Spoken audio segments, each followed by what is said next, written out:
started the right straight until morning. Neverland.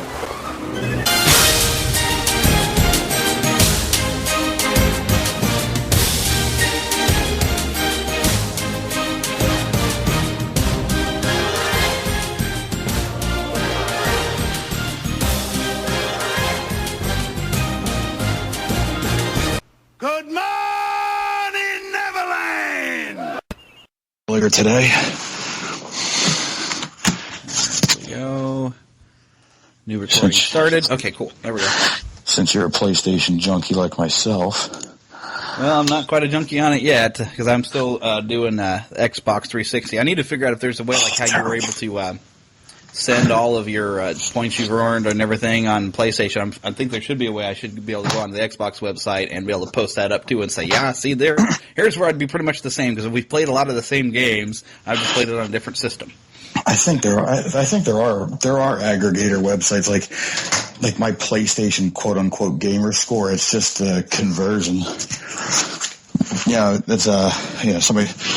They pretty much accepted ratios. A bronze is 15, a silver's 30, a gold's 90, and a plat's 180. And they come out very, very close to an Xbox gamer score.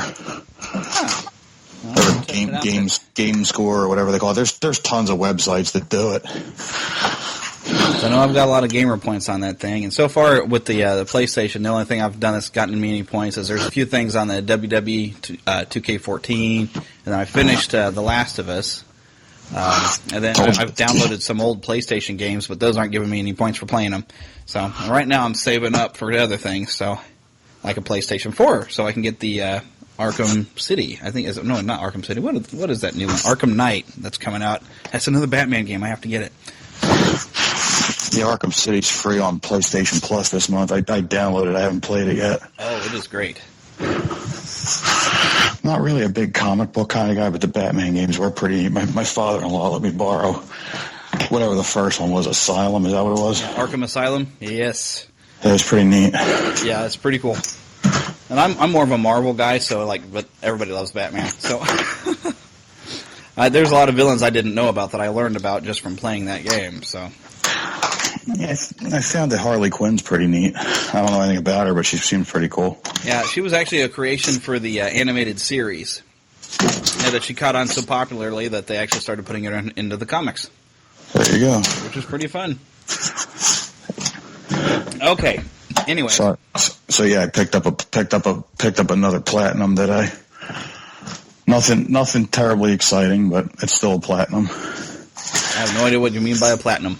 Platinum trophy. If you get all the trophies in a PlayStation game, you get a platinum trophy, which basically means you can't do anymore. Ah. It's kind of like the ultimate goal, I guess, for lack of a better term.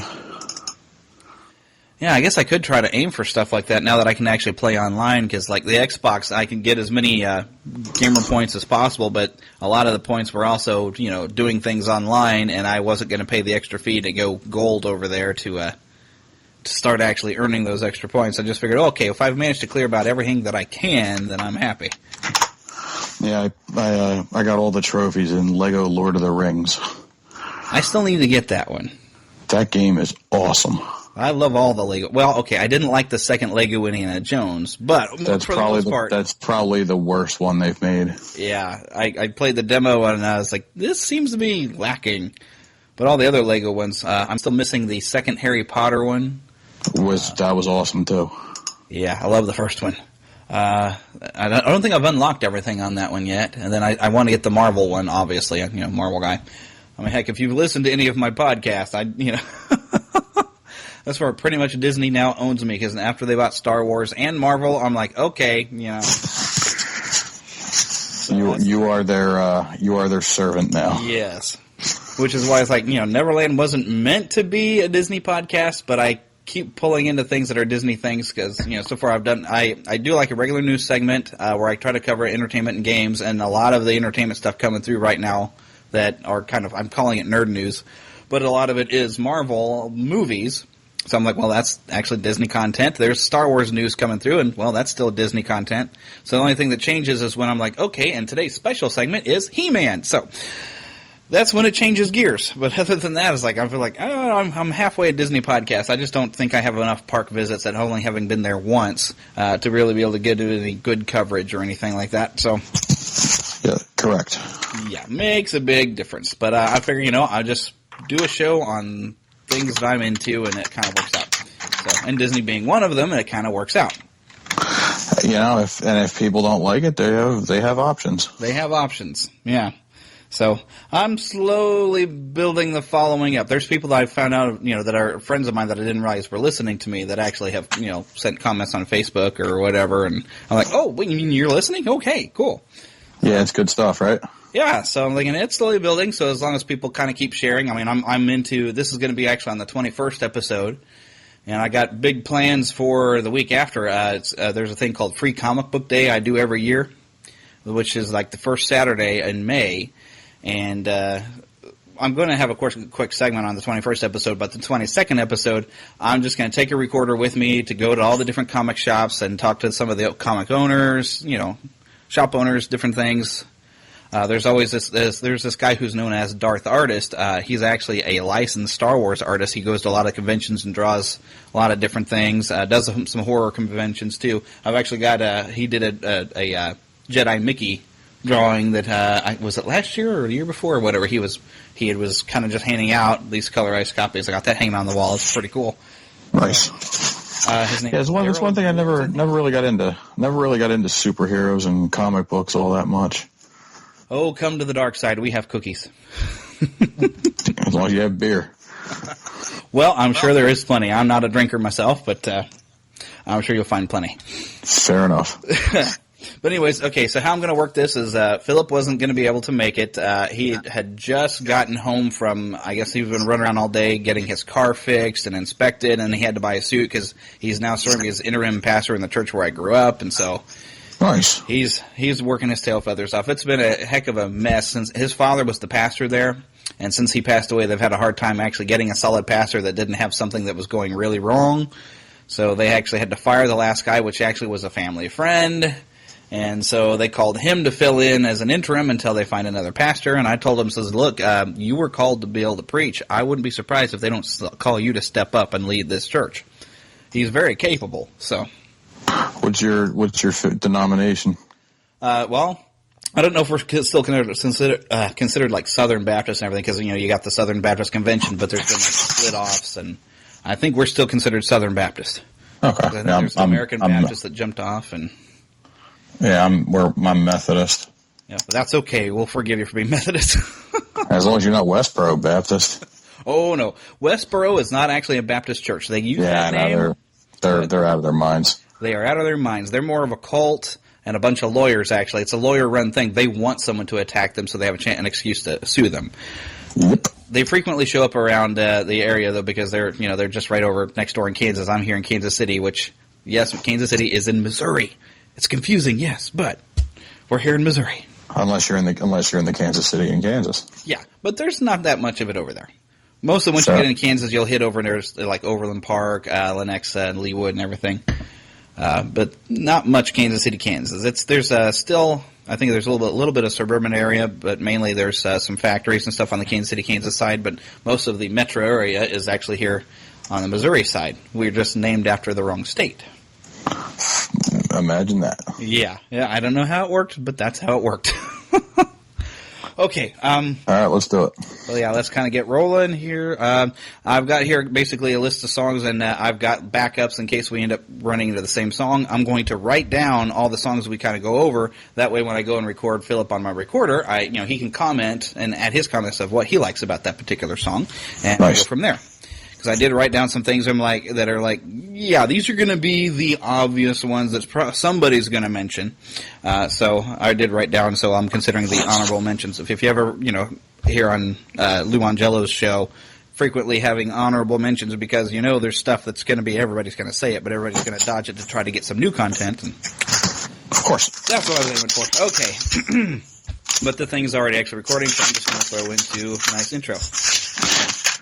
All right, Neverlanders, for today's special content, I'd like to kind of course, throw back to the nostalgia, and there's a lot of songs always when you're growing up or even as an adult that you've kind of, it's always going to take you back and give you some sort of a memory. And so I'm going to actually focus on Disney because, let's face it, there's a lot of Disney songs and they all have some sort of memory for most of us, be that from a movie or maybe from a trip out to the parks. Or, this could even be, something, maybe you heard it on Radio Disney. I personally don't listen to Radio Disney, but I'm sure plenty of people do. You won't expect to hear me giving it on my list. But we are here with Tim Devine of themagicandpixels.com. Say hello. Hello, how are you guys? Glad to be here. And Tim is joining me to talk because he's a Disney guy. He's got a great website where he's got all these really cool photos he's taken around Disney World and even some Disneyland pictures. A lot of different attractions. You can even buy prints of your photos, right? Yes, there is a store. It's currently under a little bit of red. Yeah. Let me try that again. You do edit this stuff, right? Well, a little bit. The editor I use is a music-based thing, so it wants to do everything by measure, so I can't be perfectly precise, but... Well, apparently it's my first day with my new teeth, so let me try this again. Okay. I do have a store, yes. It's under a little bit of renovation right now, but it'll be up and running fairly soon, and it should be a much nicer user experience than what used to be up there. Well, that's good. Are you planning on at some point having, calendars? To where, maybe somebody could go through and choose, these are 12 of my favorite pictures that you've done, and then they could order a calendar with those pictures for the months? That's actually a really cool idea. I did a calendar a couple years ago. The only problem with it was a little cost prohibitive to do a full bleed, full color, really nice product because I'm very particular about what I put out there, either on the web or on print or anything like that. I really try to keep the quality as high as possible, and it was a little bit cost prohibitive. But if there was a way that somebody could say, "Hey, I like these 12, make me something," if I could find a way to do it and logistically it would work, let's give it a shot. Well, possible Vistaprint might be helpful with that. I actually did make a calendar off of some of my vacation photos.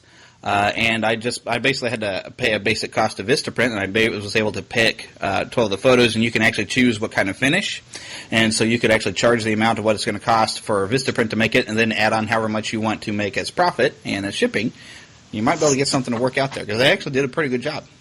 Yeah, Vistaprint does have pretty nice materials. I've used them before for a lot of my promotional type stuff, so if there's a way to make it work logistically, then I'll never say no. Yeah. I wouldn't recommend their T-shirt printing, though. It fades really fast. That it does.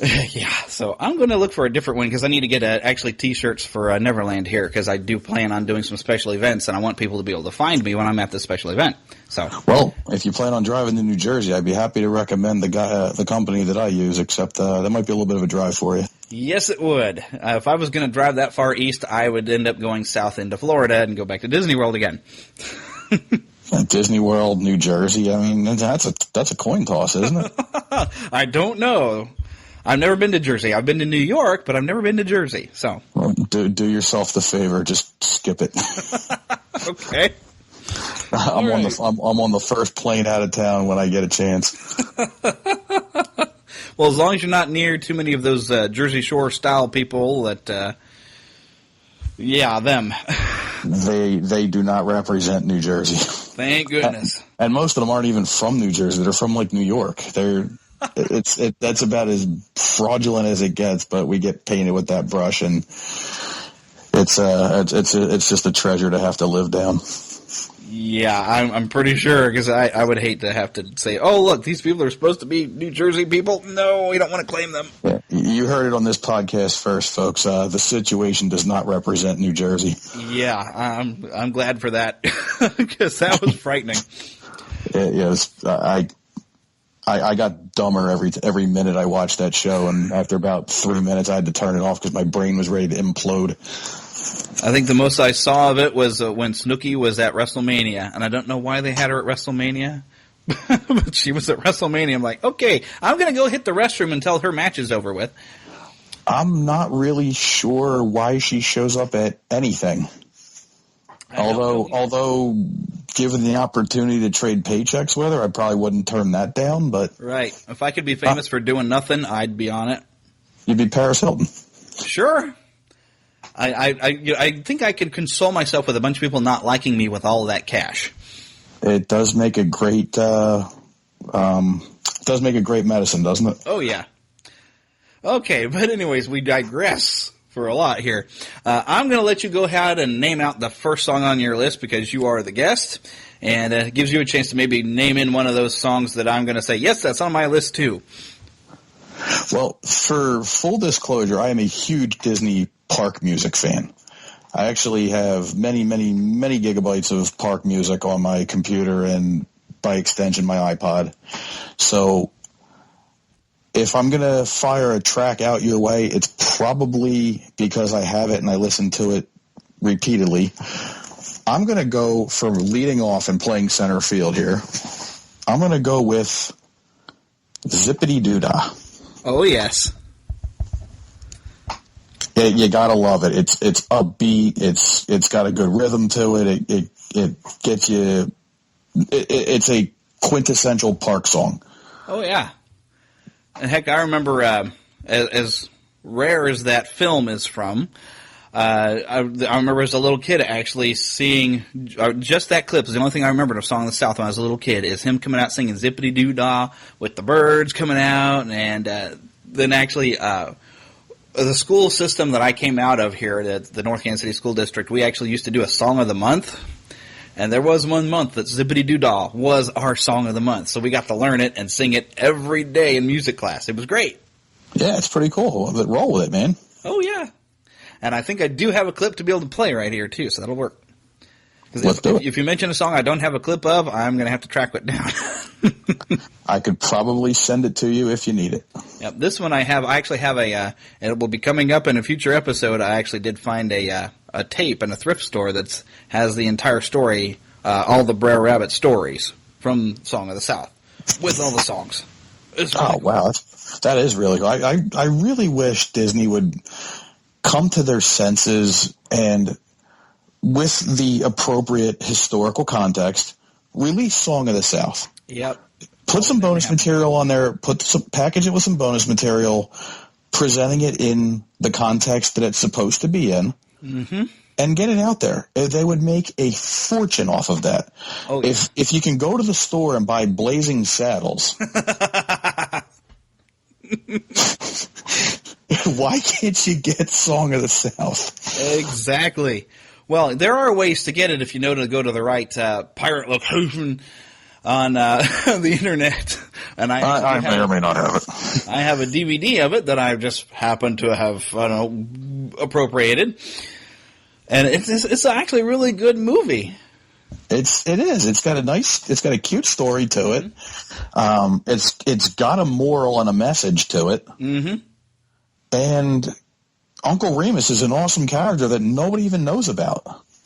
Yeah, and he's brilliantly portrayed in that movie by that guy. And if I'm name later, if I'm not mistaken, was he not one of the first black actors, if not the first, to win an Oscar? Yes, Walt himself actually pushed for that as well, saying, "Hey, you guys got to, I know this is kind of irregular, but you guys got to check this guy out." And he really kind of leaned forward to push that, to say, "Hey, you got to check his performance; he's really good." And he was so impressed. Although Walt was not big into doing sequels, he did want to use that actor again and maybe find some more Uncle Remus stories to maybe put out as some shorts. Apparently, you're looking for James Baskett, by the way. James Baskett. Okay. All right, but moving on to our next one. Now, I kind of did like a mixed bag on how I wanted to go with this, because there's more than one song in this movie that really always kind of gets me, and one of them's kind of more park-related. But the main song, okay, every year there was like a tradition on, at least on network television, back in the days when all you had was a click, by turning a knob, and you could watch maybe 5 total stations on the entire television. Every year, there was something you could count on. You would always be able to find The Wizard of Oz at one specific holiday every year, and also Dumbo. Dumbo was on every year, and I even had a little read-along book of Dumbo, and I can't help it. I hear Baby Mine, and manhood goes right out the window. You're just going to, okay, I'm not going to cry, not this time. I'm going to hold it together. And my wife even, she really bugs her because she likes, I can't think of the guy's name now. Michael Crawford. On one of the DVD releases of Dumbo, I have two versions of Dumbo. I've got a DVD release from a previous anniversary and then a more recent Blu-ray release. But on the old DVD release, they actually had Michael Crawford singing Baby Mine as a special feature based from an album of Disney songs apparently he released. And even with him doing it, it's just, you get the vapors. The first time that song really hit me was the first time we went to Disneyland and saw Magical.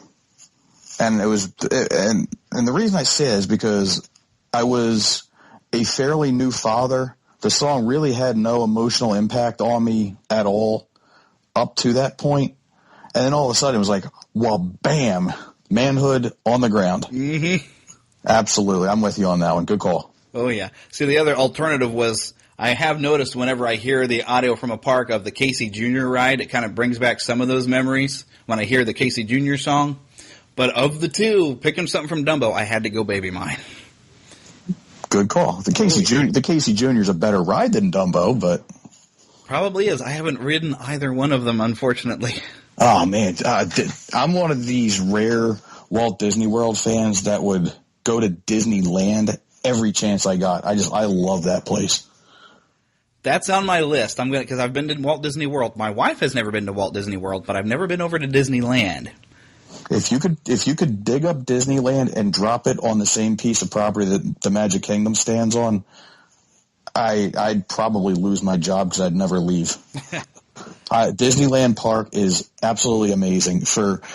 It's exactly the same and completely different at the same time. And you have the little added bonus that, like, you know, that Walt guy used to walk there. Exactly. That's what I was about to say. Plus, that's where Walt actually was. You know, just a little slight bonus. I mean, you could be sitting on a chair or a bench that, you know, for all we know, Walt Disney may have sat on it. And you can feel his vibe when you walk in the place. It's really weird. If you have to kind of be a Kool-Aid drinker to feel it, but I'm a Kool-Aid drinker, and when I walk in there, the spirit of Walt is there. You can feel it. Oh, yeah, I'm going to get out there eventually. You got to do it, brother. I would love, actually, we have a local theme park here in Kansas City that there's always this rumor that flies around that Worlds of Fun is eventually going to be bought by Disney and turned into a Disney park. I would love for that to happen, but that rumor has flown around for so many years, and right now it's in the ownership of, Cedar Fair or Cedar Point, whatever they call themselves, and they put all their money out into Knott's Berry Farm on the coast and really let our park actually fall to pieces. It used to be owned by Hunt Midwest. It was also Mara Hunt, owner of the Chiefs.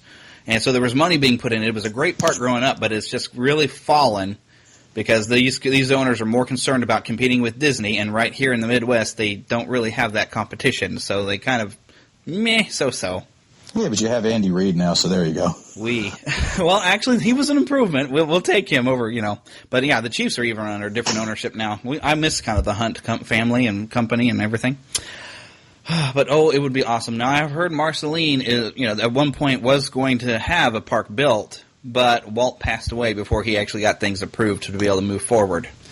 But if you ever travel into Marceline, Missouri, they have this thing, Toon Fest, which I will be going to and recording for the show.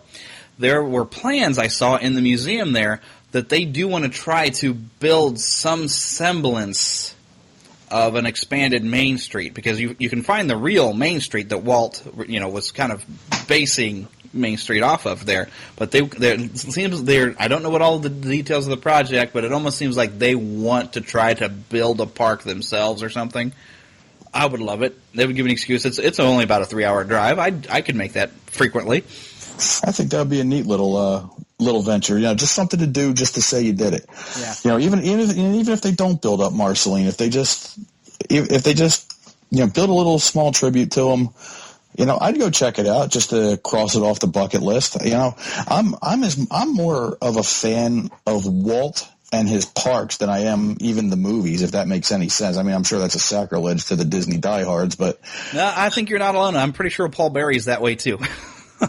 Paul Berry's a very good buddy of mine, and I don't get to see him as often as I like, but he's a great guy, and I'm proud to consider him a friend. Yeah, he seems like a really good guy. I haven't gotten a chance to meet him yet, but I'm figuring, if I ever get to Disneyland, I'm going to make sure I try to get to that Trader Sam's meet he does. Paul's a cool dude, and the funny thing is, if you're talking to him over a beer or you're listening to his podcast, the voice is exactly the same. Even that slow way to talk. Paul is good people, and we were hoping to go out to Disneyland this summer, pay a visit to some family, and check out the California scenes. We haven't been out there in a few years, and I don't think it's going to happen this year, but next year for sure. And Paul and I are already planning on hooking up and hanging out together. Awesome sauce. At one point, I would love to be able to get him on the show to be able to talk about growing up near a Disney park and going there. And, because since my show is all about nostalgia, having somebody with that experience would be awesome. So I'm going to work on that. He's a good dude, and he's got a lot of good information. That'd be a fun show. I'd absolutely listen to that one. Oh, yeah. I would have too much fun with that, too. Okay, but moving on. Because, I can babble and I can get way off topic if you let me. Let's see, what did we just do? Baby Mine? We did Zippity Doodah and Baby Mine. Oh, so you're up. I am up and ready to knock one out of the park, and I'm going to go eclectic on you here. Okay. The World Showcase area loop. Okay. It's got a track, random track from all the different countries, and it just kind of splices together. It plays for about an hour and change, and I love it.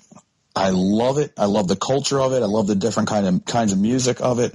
It evokes a memory of just walking around the promenade, past the country, smelling the foods and seeing the sights, and it's a really awesome time killer when you're driving in the car. Yeah, it's an hour long, then sure.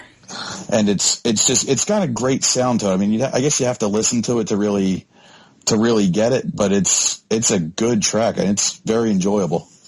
Yeah, well, prepare for the punishment on me. On the one trip that I had down to Walt Disney World, we did a day where we split it between going to Animal Kingdom in the morning and big chunk of the afternoon, and then we tried to do Epcot kind of later in the evening, and our feet were killing us, and we were so tired that we managed to get on like a couple of rides at Epcot, and I think we got as far around as Maelstrom. And then we left, and we didn't get back. So I really didn't get a chance to experience the whole World Showcase, and I really didn't know what I had missed. And we didn't even manage to ride Soarin' because we didn't realize it was there. But I find out all the stuff I missed now by listening to Disney podcasts. I'm like, oh, what was I thinking? Epcot's got so much stuff. Epcot will kill your feet if you give it a chance to. Oh, yeah. But the park is awesome. I mean, I could really go there, spend an entire day, just walk around taking pictures because, it's kind of like what I do, and not go on a single ride and just still have a good time. I could just enjoy the sights, listen to the music, check out a couple of the bands that play around World Showcase, check out some of the offerings that they have in Future World, and I'd be a happy guy. That's definitely on my to-do list. You gotta budget yourself some time for it though, and you have to pace yourself. Otherwise, you're gonna get creamed. I think next time around, I'm going to get in really good shape and save up enough money to where I have at least 4, maybe 5 days to spend over there in Walt Disney World, so I can at least devote an entire day to each park and build up enough endurance to where I can take it. You're gonna need it. Now, my wife and I, having made more trips than we can possibly count, we've gotten down to walking through the parks, pushing 3 strollers. We're veterans. Yeah, I also have to plan to somehow or another squeeze in a chance to go over to SeaWorld to make my wife happy, the biology teacher, and then I got to go to Universal because there's a Spider-Man ride and Harry Potter all over the place. This past trip in November when we were down there is the first time and the only time I've ever been to Universal. We went to Islands of Adventure because I really wanted to see the Harry Potter land, and I've got a couple buddies that work there, and they invited us over for the day and treated us really well, and holy smokes, was that good. Yeah, I have some friends that just managed to get out there, I guess in October, and I've looked at some of the photos. I'm like, oh gosh, I got to go. I've got their video. I haven't edited together a copy of it yet because they borrowed my camera and everything. So I'm looking forward to getting a chance to actually edit that video together too. The Harry Potter ride inside of Hogwarts Castle is the greatest theme park ride I have ever been on. Oh goodness! And Disney can't touch that one. Oh, but I wish they would. I wish they would, but they haven't even Star come close. Wars could compete with that if they did it right. Well, I like to and I'm sure I'm not the only one who's ever said this, but the Harry Potter ride, it's like a mashup of Soarin' meets Peter Pan meets Sum of All Thrills, if that makes any sense. I'm sure it does. And it is just so awesome. I couldn't believe how good it was, and Universal's laid down the gauntlet now. I mean, they've put the chips on the table and said, beat this. Yeah, they have. It's now a park that I definitely have to make sure I visit at some point in my life as well. One of these days, I'm going to be rich. and I'm a Disney guy saying this is how just wonderful that attraction is. It's, oh my gosh. And you could, heck, the queue line alone, you're walking through Hogwarts Castle. It's a fully fleshed out castle with, you go past Dumbledore's office and the paintings are talking to each other and the safety spiel's rattled off to you by an animatronic sorting hat. And, oh man, my hidden Harry Potter geek came out on full display on that one. I would probably be worse being me. I don't mind geeking out on over everything. If in case you can't tell, I really liked it. The nice thing is here at the Neverland podcast, you can talk about it all you want. Nice. So we're not held to the Disney constraint. Okay, but trying to keep us moving, because you're like me, you just love talking about stuff you get into. All right, now, probably I have to refer to this. Okay, now, of course, growing up, I'm still going to refer to movies. I've got more experience with movies than I do parks. But, growing up, I had seen, a few of the classic films, of the Disney films. I really loved them, loved Mary Poppins. But I think the one that really was that turning point that started really turning me into a Disney geek was The Little Mermaid. Well, the 90s revolution kind of began. And the thing that kind of stuck out with me, after I had watched the movie, I always had in my head the bit there where Ariel is singing as her voice is taken away. That tune just got stuck in my head. And then when I got a copy of the soundtrack from my buddy Phil, I realized, oh, wait a minute, that's the melody of Part of Your World. And that song is still, it's Jodie Benson's voice, the way she sings and everything is just brilliant, and that has got to be on the list. Good call. That for me was it was like a turning point song of oh my gosh, this is the kind of stuff I've got to watch all the time. So, now, some of the 90s films not so great, but most of them were just brilliant. Absolutely. And Part of Your World is like that turning point to me where it's just oh man, that was the point that I started making sure I went to the theater to watch Disney movies, not just renting videotapes. I'm with you. How do you go wrong with The Little Mermaid? It's a classic Disney Renaissance movie. Oh, yeah. And actually, the favorite Disney princess of mine, because she was the first Disney princess that I remember that actually was funny. Because you go back, Cinderella's kind of interesting. Snow White's kind of got this kind of personality. But finally, Ariel was a princess with personality and was hilarious, especially when she couldn't talk and all the crazy pantomime stuff that came with it. I was cracking up. Absolutely. And she was a deviation from the typical damsel in distress, I'm helpless, hey, I need some man to come save me because I just can't function or whatever. And she was different because she wanted to fall in love with her dude instead of just having bad happening to her. She actually sort of caused it to happen to her. And she made her own mess. Big time. And it kind of sort of worked out in the end, I do believe. Yeah, at least in the Disney version. If you ever want to read the Hans Christian Andersen version, not quite as nice. Are you saying Disney tends to sanitize and make things nicey nice? Give you a happy ending at least. I don't mind that. Now, of course, Pocahontas, it kind of bothered me what they did with that. But we can skip over that movie. I tend to. It's not one of. It's good. It's not one of my favorites. It's so preachy. The first time I saw it, I was like, "Well, that was not bad." Then I saw it a second time, like, "Oh my gosh!" I feel like I've been beaten over the head with some kind of weird message. Pocahontas 2, a.k.a. Avatar, a.k.a. I didn't watch that one, a.k.a. I fell asleep an hour into the Blu-ray and haven't gone back. I haven't seen Avatar yet either because I heard, "Oh look, Dancing with Wolves," only with Smurfs. And they're blue and look like giraffes. Yep. I couldn't quite figure it out, so I think my brain just said, all right, it's time to take a little nap. Yeah. I'll probably have to go back to it at some point, but it's not at the top of my list. When they open up the Pandora land, you'll just have to check it out and then say, oh, well, maybe I could stomach this, maybe. So, we'll see. We'll see. All right, so next on your list. You kind of hit where I was going to go. I am a huge Mary Poppins fan. Oh, yeah. It is probably my favorite Disney movie out of all of them, with Darby O'Gill and the Little People playing a very close second. I mean, I tend to drift aside from the mainstream a little bit, but between Darby O'Gill and Mary Poppins, I don't think you can really go wrong either way.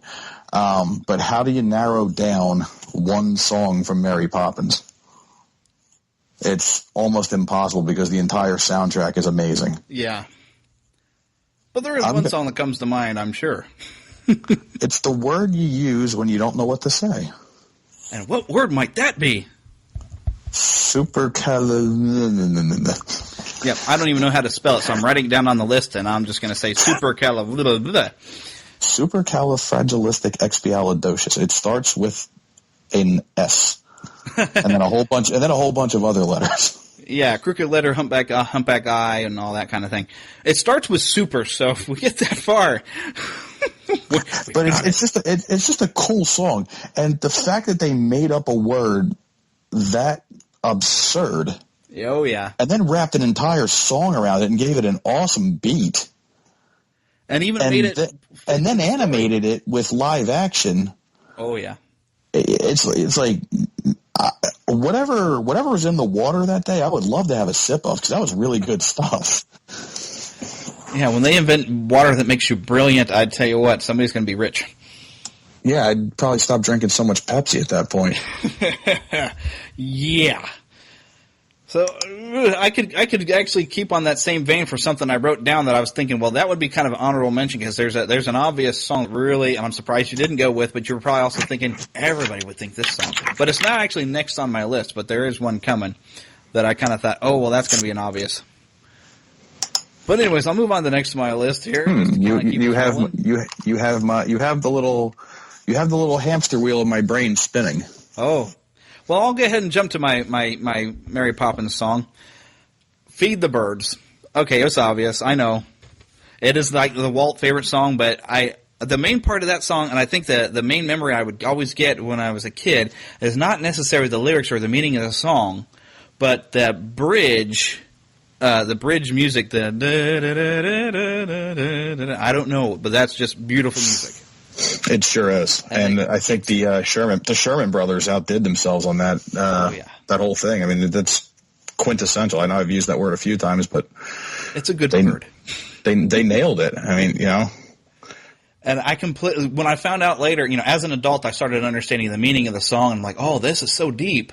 And then through, listening to Disney podcasts, finding out the story of how that was Walt's favorite song and how he used to go and at the end of the day and go and call the Shermans over and say, hey, play the song. And knowing that was the song. And it made it that much more special when I was watching Saving Mr. Banks, knowing about that. And when they played that song and having, Tom Hanks as Walt Disney, just embodying Walt Disney. When he'd come in and was just listening to that, I was like, okay, don't tear up, don't tear up, don't tear up. That song becomes even more special when you realize how special it was to Walt, because you're like, oh, I totally get that.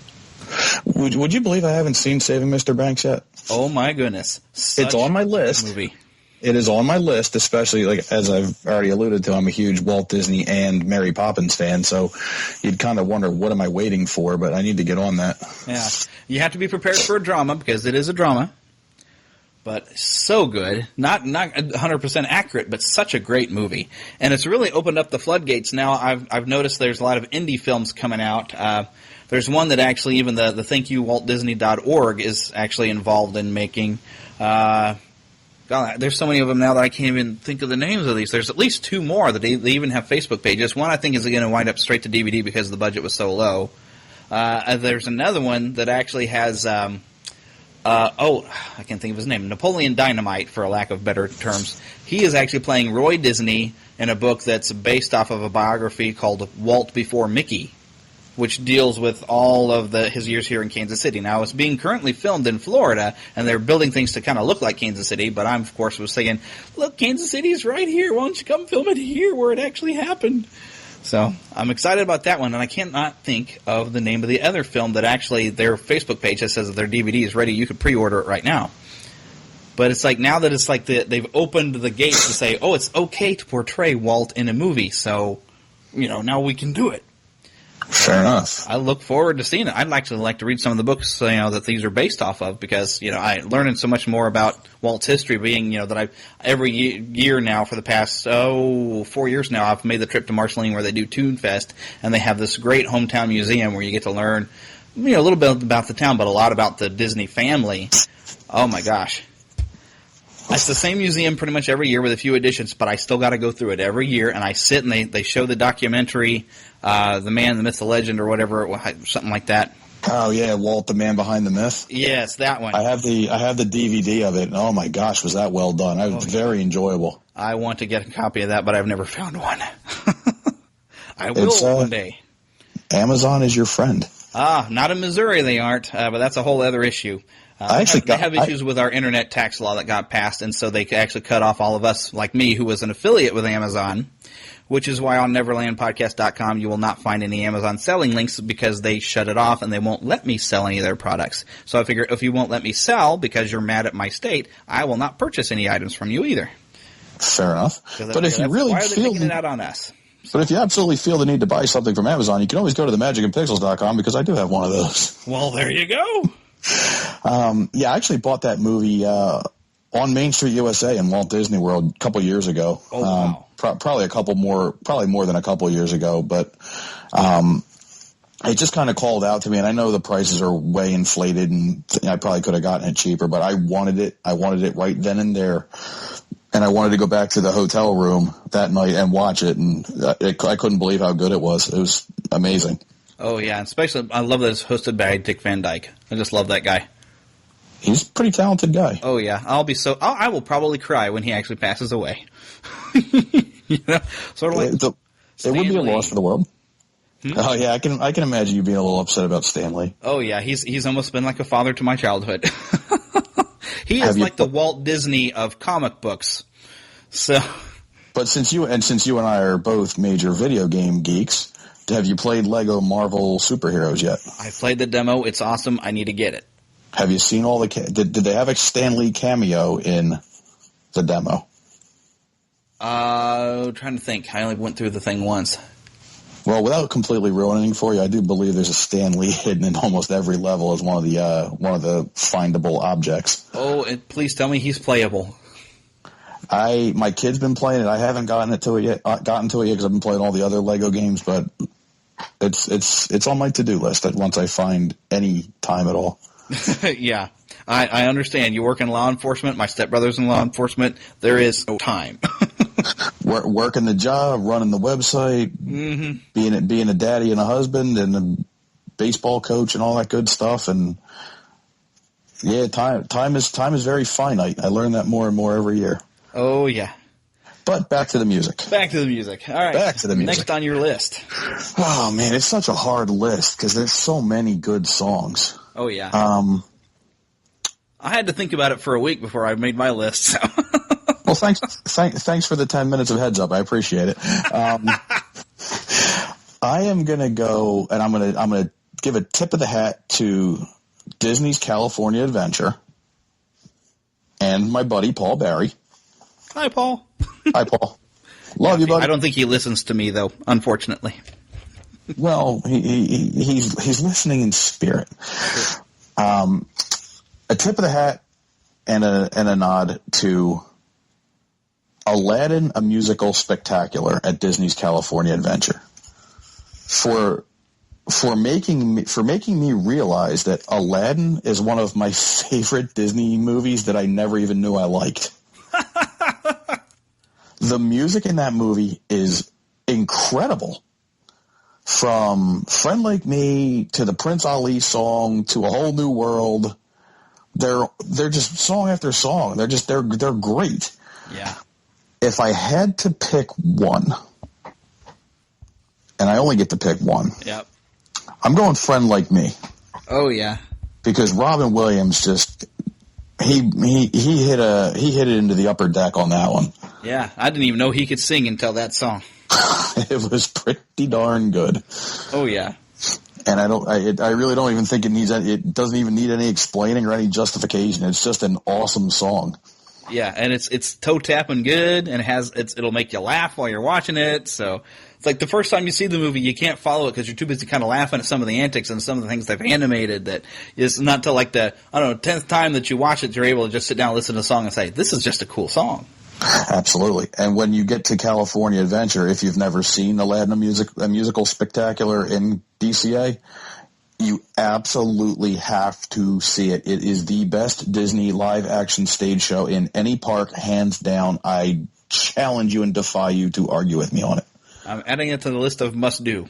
It is awesome. It's about 40 minutes, give or take.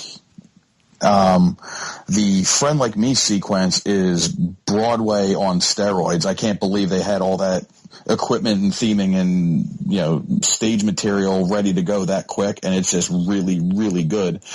And the genie has about 3 or 4 parts where he gets to ad-lib, and some of his cracks are current and topical. Cool. It's the same general spiel, it's the same joke, but he can ad-lib in, he'll ad-lib in a Kim Kardashian joke, or he'll ad-lib in a Lindsay Lohan, or whoever the Hollywood flunky du jour is. And there's like I said, there's 3 or 4 different spots that they work it in, and it's literally split your sides funny because you don't know it's coming. I wonder how much of that'll be integrated because they've developed a full Broadway version of Aladdin. I don't know when it's supposed to open. Or it might already be open as far as I know, but I kind of wonder how much they were able to integrate in from that stage version when they can actually stretch it out and spend more time on it and maybe even develop some of the characters a little more. Yeah, I got to get to New York City one of these years and see some of these shows. I'm only about 2 hours away. My wife's from New York City. My father-in-law lives very, very close to New York City. I really don't have an excuse other than I just haven't gone because between Aladdin and Mary Poppins, I'd love to see them both. Yeah. The Lion King, I could have taken her left. I'm not the biggest Lion King fan in the world, but Aladdin and Mary Poppins they would have me at hello.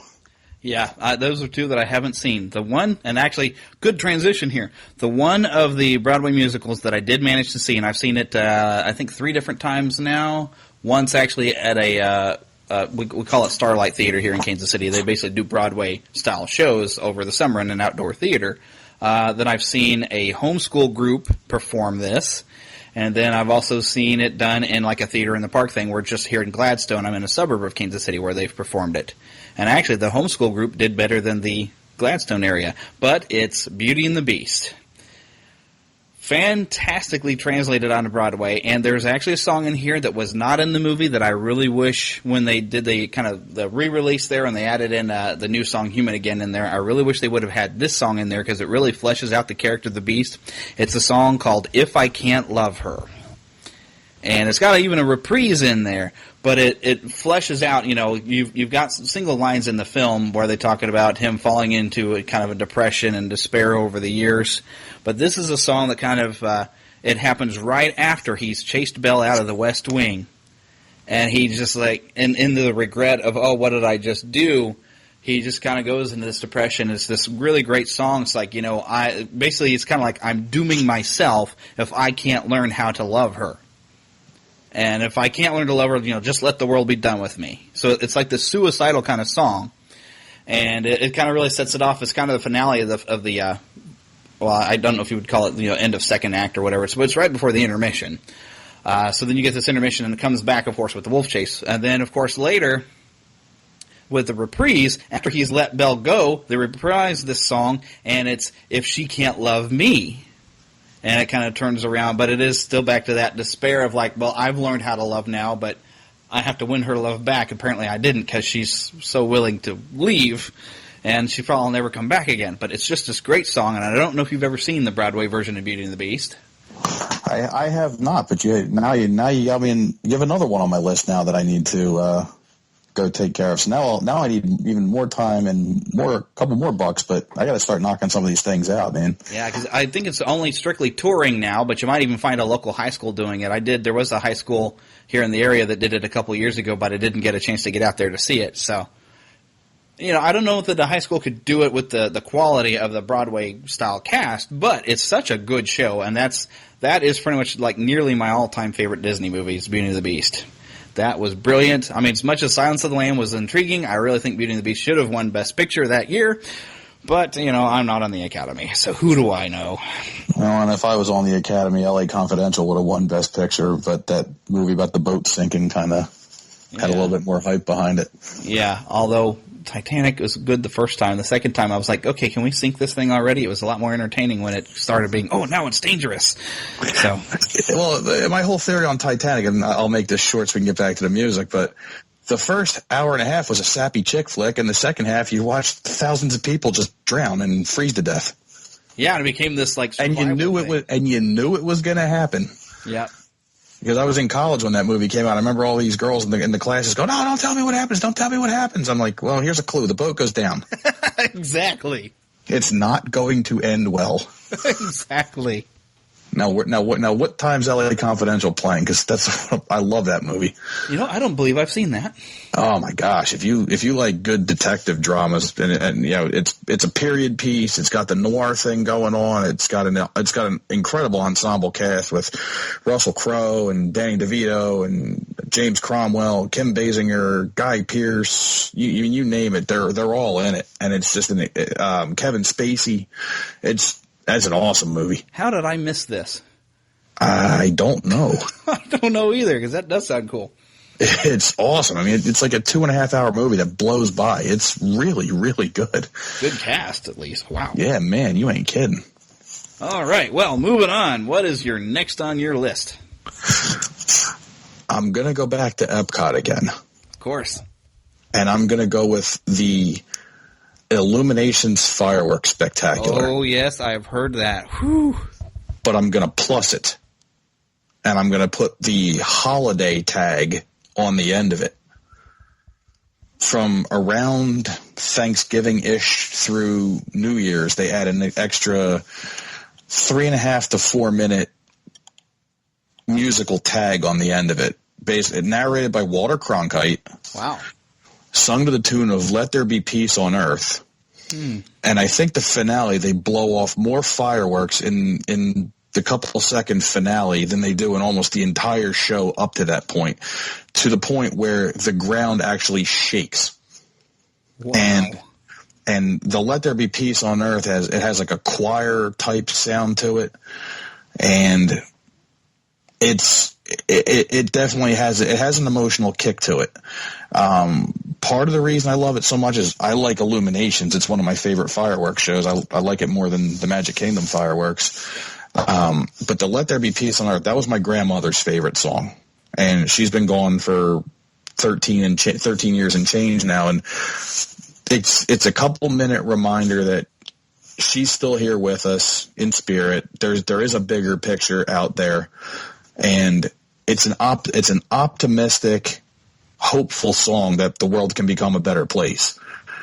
And then they just almost knock you down with the fireworks at the very end. So I mean, if you take the whole thing as a package, it's hard to not love it. All right, adding that to my to-do list. Because I've always wanted to go and check out the place around Christmas anyway. I'm thinking, okay, and I did not know that Illuminations was this big thing when I was down there. There's so much. If I'd have known then, back in 2009, when I went, internet connection problem, hold on, they're trying to fix it. Uh-oh.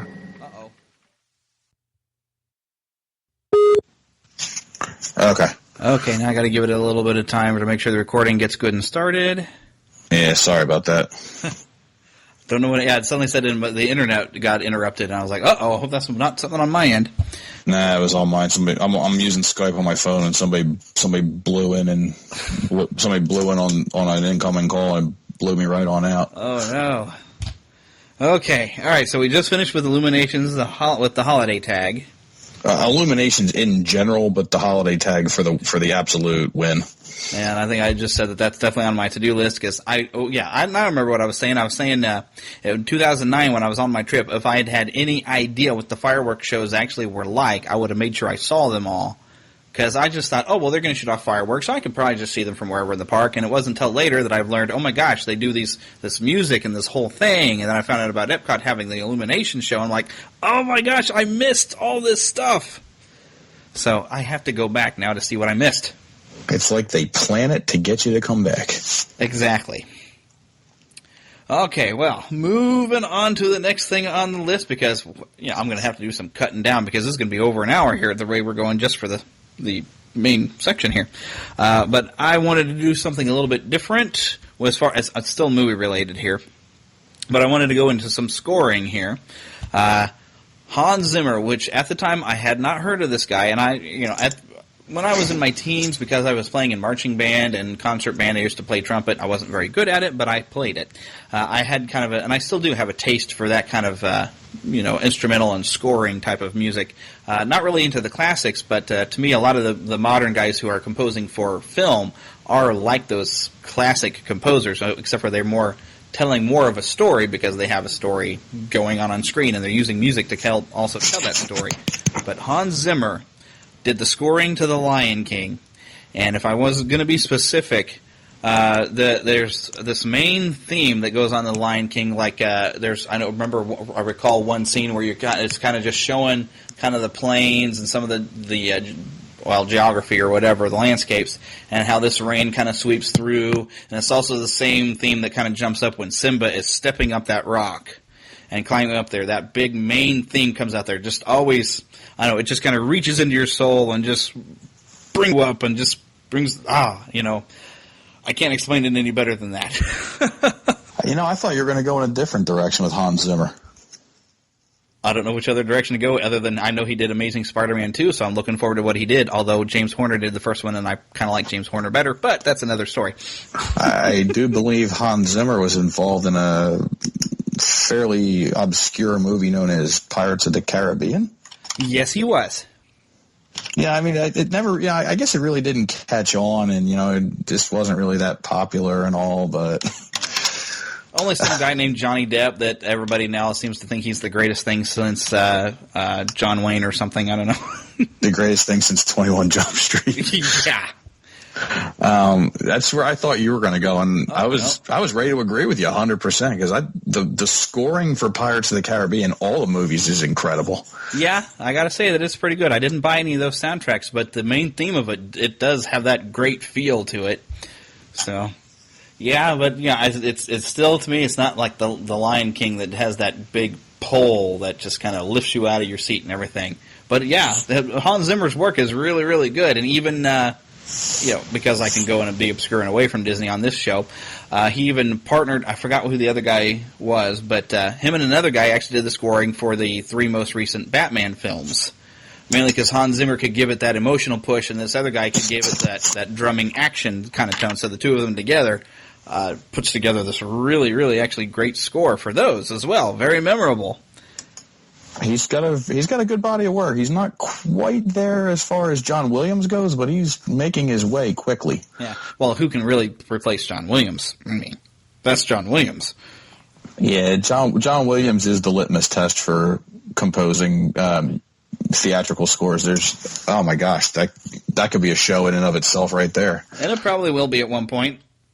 All right, well, I'll probably even follow up with a Danny Elfman show, and then maybe even a Jerry Goldsmith show. Put it to this way: if you get made fun of on Family Guy, you know you made it. Exactly. So, like when Weird Al does a parody of one of your songs, you know you're a hit band. Would you believe I actually went to a Weird Al concert? I would love to have gone to one. I keep missing them every year. There's always something that happens and I can't go. I don't know what I watched more though: him performing or the people in the audience. They're a different breed. I can imagine. There was a guy 2 seats or 3 seats down from me. A buddy of mine saw him in one of the casinos in Atlantic City. Guy was about 2 or 3 seats down, And I thought this guy was going to lose his mind emotionally because his hero, Weird Al, was on stage. You would have thought this guy was in the presence of greatness. Like the Lord himself came back to earth just to see this guy. And it was hilarious. Oh my gosh. So now I have to go just to see if anybody's going to have that experience. You know the way people dress up, and I guess you call it cosplay. Like they'll dress up as a stormtrooper to go see Star Wars. Not that I've never done that. No. This guy was Barney Rubble with the Flintstones movie. Okay. It hadn't been my idea originally, but it was my buddy Phil's idea. He was dressed as Fred Flintstone. I was dressed as Barney Rubble. I think it was his aunt had made these costumes for us. We thought, you know what, this will be fun. Let's do it. So yeah. Did you have Betty and Wilma with you? Unfortunately, no. Kind of funny when you dress as Fred and Barney. It's hard to get a couple of girls to go along with you. I didn't want to say it, but. I can't imagine that's I can't imagine dressing up like Fred Flintstone is really really the best way to get girls, but yeah, it didn't really get us any girls, and I was kind of in between girlfriends at the time. I think let's see, maybe it was a month before I had actually just been dumped, and I was actually after I realized I'd been dumped by her, I was actually rather glad I was dumped by the girl because that was my junior year in high school. So. Now, if you would have went as, say, maybe George Jetson, I mean, maybe you would have got somewhere. Oh, of course. All the ladies digging the future guy. There you go. He could fold his car up and stick it in his pocket. Yep, exactly. If I could do that, I would be James Bond, and that would be it. And then you probably wouldn't have a problem. Yeah, not a problem. I'm going to go out on a limb on that one. Yeah. Well, if you're going to do a show called the Neverland Podcast and your catchphrase is the podcast where you never have to grow up, who else do you want hosting it but by somebody who will dress as Barney Rubble and go see the Flintstones movie? I got nothing for you on that one. I can't top that. Exactly. I am perfect for my own show. Which is odd considering that, of course, I did create the idea. So I'll just take my own credit. There I am, patting myself on the back again. Oh, hey, break my arm if I keep that up. It's like one of my bosses at work says, do something, even if it's wrong. Exactly. But, I can't help it. I'm a big kid, but I found a woman that married me for it, so I guess I'm okay. Well, they're one of the announcers for the Philadelphia Phillies, and I know you're a Kansas City Royals fan. And that's okay. Your team's probably better than mine anyway. I don't know, man. Not doing too bad, though, now this year. I think last I checked, we were in second place in Central Division, so, The Phillies have a bunch of guys named Bob coming out of their bullpen, and it's getting bad.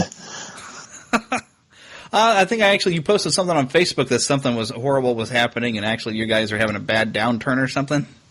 Well, since they won the World Series in 2008, they've gone backwards every single year, and they're hitting the ball this year. They're getting really good starting pitching, but the bullpen is just an absolute abomination, and it's killing them.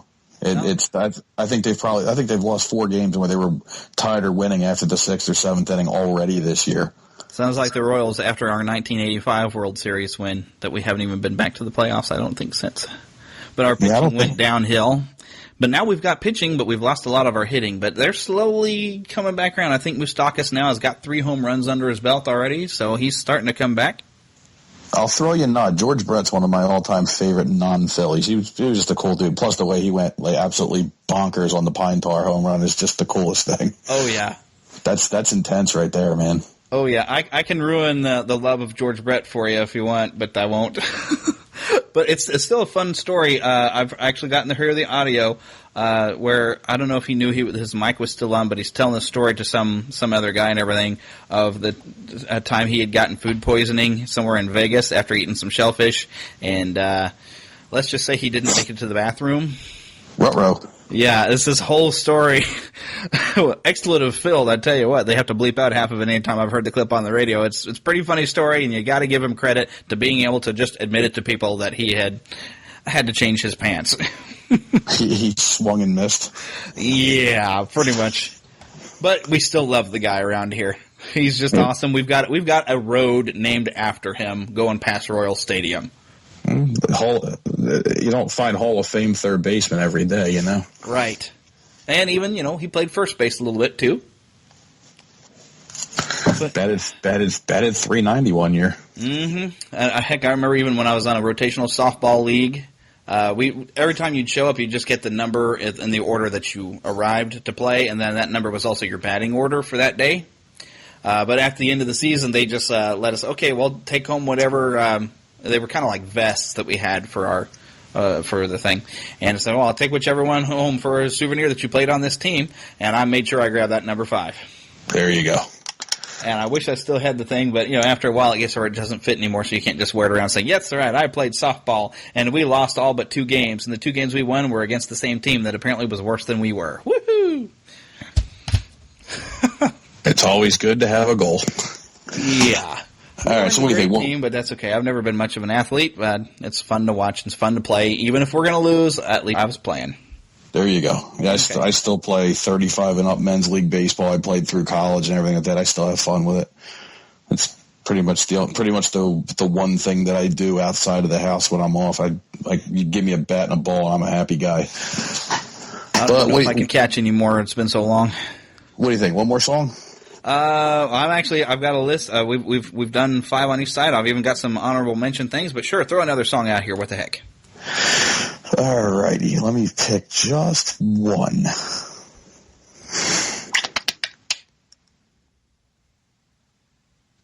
I'm going to go one more nod to the Sherman Brothers. And in honor of Carousel of Progress's 50th anniversary, which was just 2 days ago, Yep. as of this recording, I'm going to go with Great Big Beautiful Tomorrow.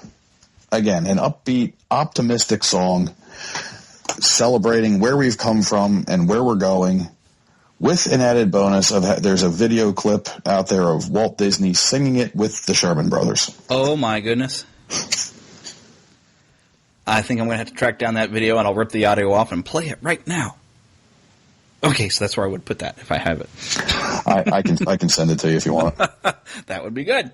I have it. See, that's another one of those rides that I didn't realize existed. We didn't spend enough time in Tomorrowland when we were in the Magic Kingdom. As far as we got is, now the guy I went with, he kind of paid my bill. It was his idea for me to go because he knew I'd never gone. And we hit Tomorrowland kind of in the evening. And I actually got him onto Stitch's Great Escape because I was like, oh, look, a Stitch ride. And he was like, oh, okay. But I actually liked Stitch's Great Escape. But, of course, I don't have any memories of Alien Encounter. So good. So good. I've seen some video. It looks like it was awesome, yes. It would scare the pants off of you. Yeah. And I think that's why I could enjoy the Stitch's Great Escape, because I don't have memories of what it used to be, so I was able to take it for what it was. So, but we got in there, we did that, we did Buzz Lightyear, and then Space Mountain was closed back in 2009 for renovations or whatever they were doing, refurbishing. And so we didn't really spend any time in Tomorrowland, so I didn't even realize the Carousel of Progress was there until, of course, I listened to a podcast. I'm like, hey, this sounds like it was a neat show. And I missed it. You know, it's one of those things, there's nothing, like, sexy about it. There's nothing glamorous about it. You know, it's not Rock and Roller Coaster or the Tower of Terror or anything like that. But it's just a cool show to realize, one, now that it is 50 years old, but just the technical aspect of building a theater with animatronic characters talking to you, with a stage that rotates around with a theater that rotates around the entire stage, and then having the stages to the right and the left that rotate for additional scenes. And then, again, under the premise of it's 50 years old. Yeah. And it's just, and it still has it's got a degree of humor to it, a little bit of tongue-in-cheek humor. It's got some cutesiness to it. No privacy at all in this place. By the way, do you know who says that? Mel Blanc. Yes, absolutely. You got that too. Not to mention the fact that it's the only thing Disney that I can possibly think of that actually has a toilet joke to it. Think about it. When's the last time you saw or heard anything remotely about a toilet in a Disney anything? Other than perhaps the chili dog burp that smells like a toilet, I can't think of anything else. Yeah, exactly. And since we're only young once, but you could be immature forever, let's throw a toilet joke in there. Sure. I will say it is time for an update. Yeah. The finale scene, especially the Christmas finale scene, they're still talking about car phones and laser discs and high def TV. It's time to up the ante a little bit. Yeah, it'd be sad though to lose the voice of the father, who was I forgot his name. He was the narrator of the Christmas Story. Rex Allen. Yeah, it'll be so sad to lose him, having done it. It's like, yeah, because if we have to do a new future, then we have to replace the voice, and then that means that we have to replace the whole thing, and it'll be so sad to watch it go. Well, are you talking about the narrator in the current iteration or the classic one, the original? Apparently it's the current one. That's the voice of the father is the same guy who was, and actually was the writer and was the narrator for the Christmas Story, for A Christmas Story, I mean. Okay, because when I mentioned Rex Allen, he was the original narrator in the 1964-65 World's Fair version. I don't believe I've ever heard the audio of that one.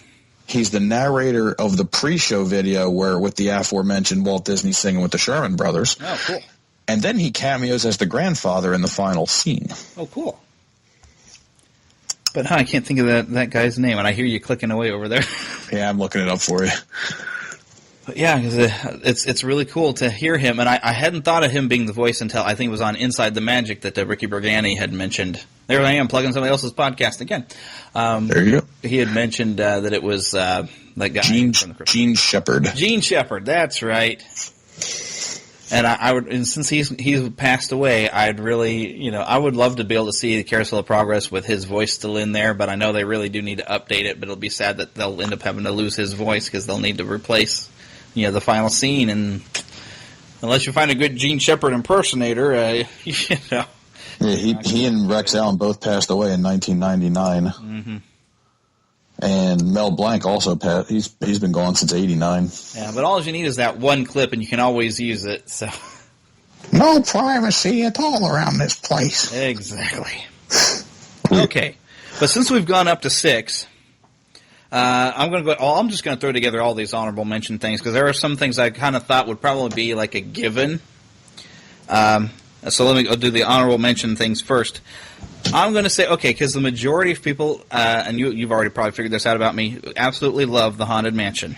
Yes. And heck, I'm weird. Okay, I became a fan of the Haunted Mansion probably back maybe 2000, 2001. It was when I was still dating my now wife, but we were still dating, and we still had a Disney store in a mall around here that's now actually about to be torn down. We had a Disney store, and I went in there, and I found a tape that it says A Spooky Night in Disney's Haunted Mansion. I was like, well, cool. It was around Halloween time. I said, cool, I'd like something spooky to listen to. It's Halloween time.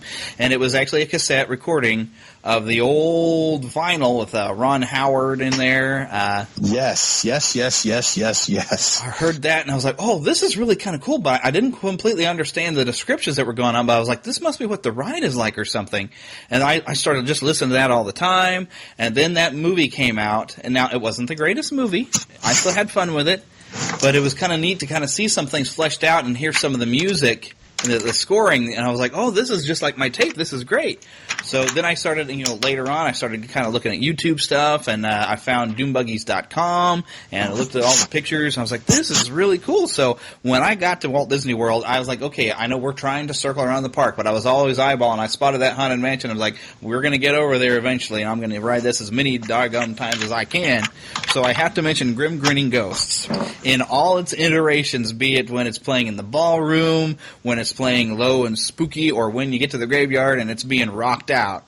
Gotta love Grim Grinning Ghosts. Yes. Honorable mention. I will. You know what? Somebody's going to mention it if I don't, but you didn't, so. I will stipulate to that one. Yeah. Good call. It would have been cool though on the tape and CD that you're talking about. It would have been cool if they would have had Paul Frees as the ghost host instead of Pete Renaday. Not that I'm knocking Pete Renaday's version as the ghost host. But when you've been on the ride as many times as a lot of us have, it seems a little bit disjointed to hear Pete Renaday as the ghost host. Yeah, well, since I come from the tape with Pete Renaday, when I heard Paul Frees, I was like, well, this is different. Oh, but I like him.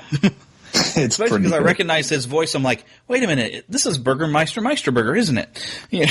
You recognize his voice from like basically everything else in Walt Disney World. Yes, everything Walt Disney World, even some Hanna-Barbera stuff.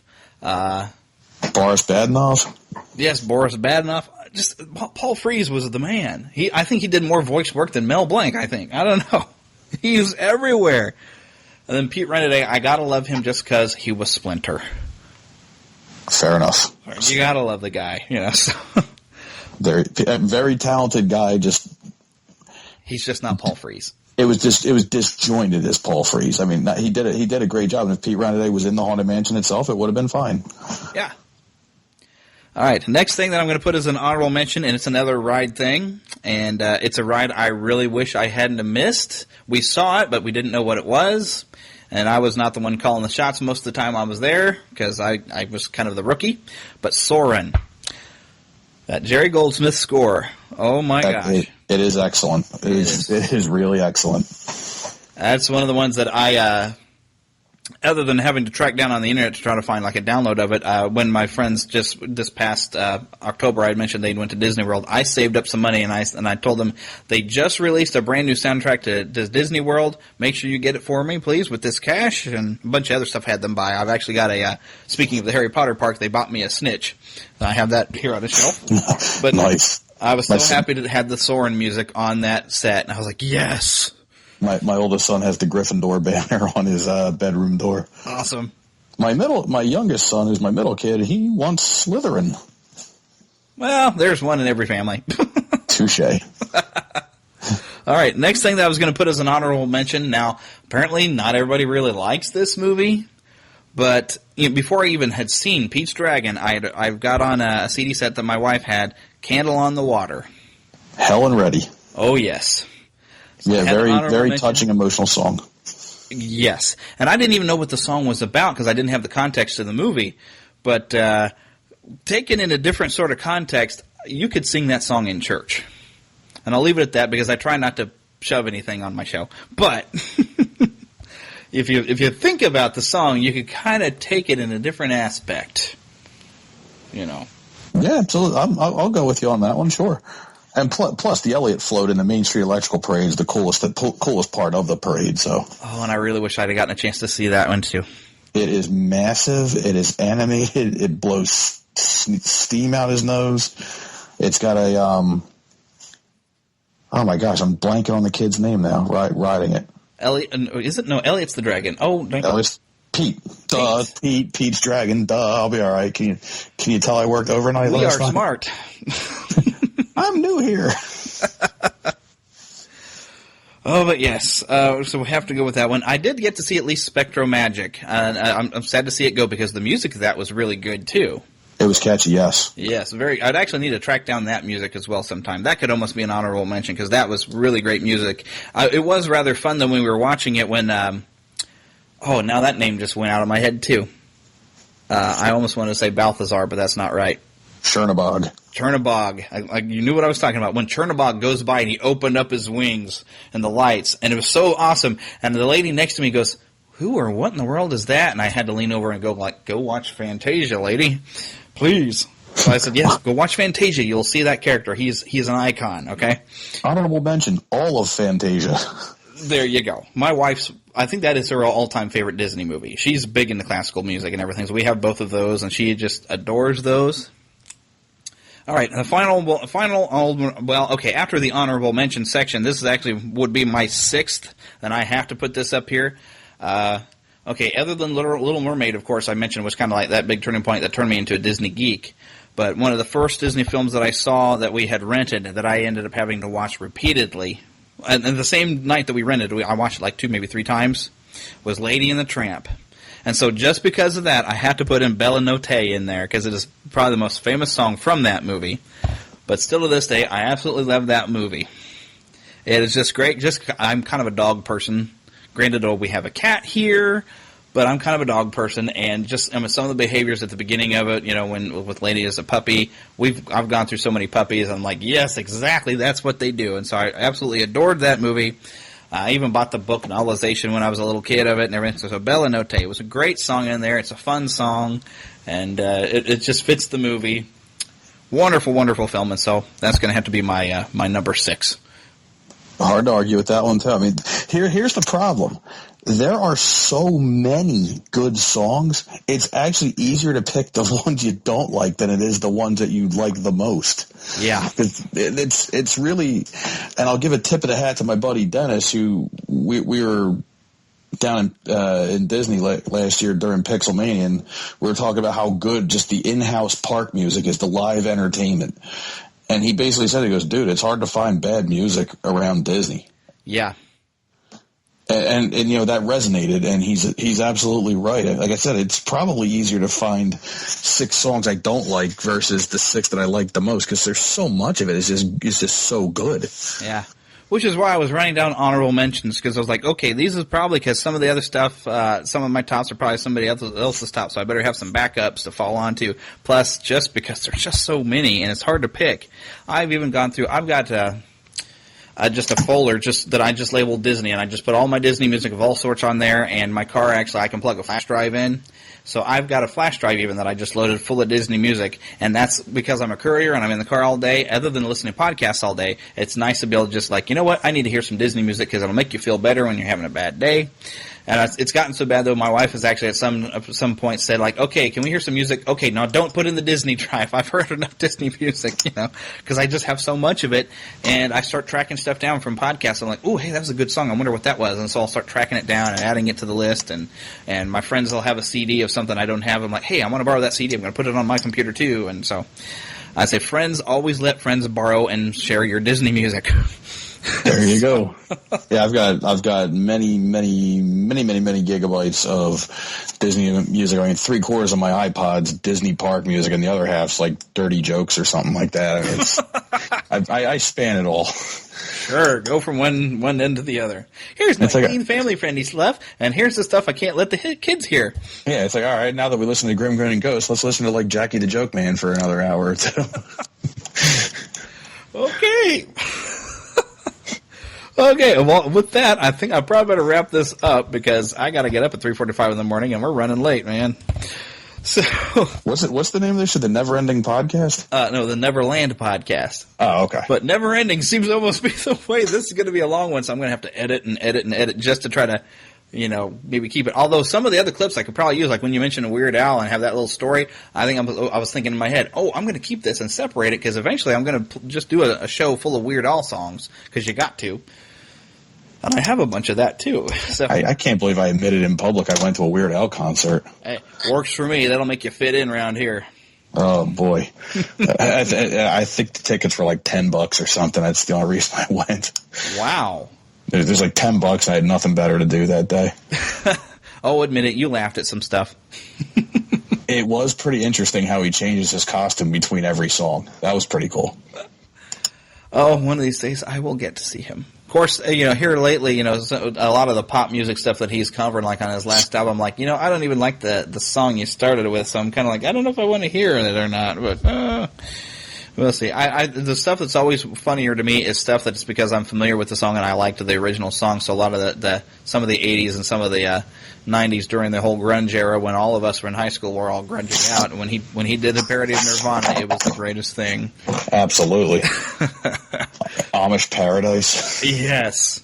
Although, let me tell you, to watch 50-year-old people rocking out to Weird Al singing Another One Rides the Bus, you got to get yourself into your happy place when you start seeing that kind of stuff. Oh, I'd probably land in my happy place and just laugh hysterically. I'm like, you know what? I hope when I'm 50, I'm still having that much of a good time.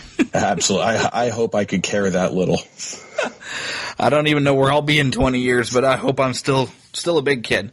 It was an eye opener.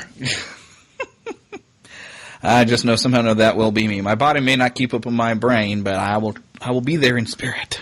You'll give it a darn good try, right? I'll give it a darn good try. I need to get this old body back in shape. I went from having the body of, I looked like Shaggy somewhere across with Gilligan to a little bit in the middle here, so.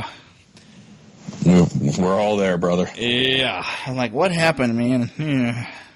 So it's surprising when I run into people that I went to high school with, and I'm expecting, how in the world are they going to recognize me? I look entirely different now, and I've gained like 70 pounds compared to the little 120-pound stick I was. But, there's people who say, oh, hey, look, it's Jeremy. And, of course, I used to have people come up and recognize me that I couldn't tell them from a hole in the wall. I was like, oh, hey, you know me, and you even know my name. I don't know who you are, but I'll pretend I remember you. I'm still trying to get the visual of Shaggy crossed with Gilligan. Yeah, it was because I had some people that would nickname me Shaggy, and I had another guy who would nickname me Gilligan because I just had that tall, skinny build. Were you wearing a bucket hat? Nope.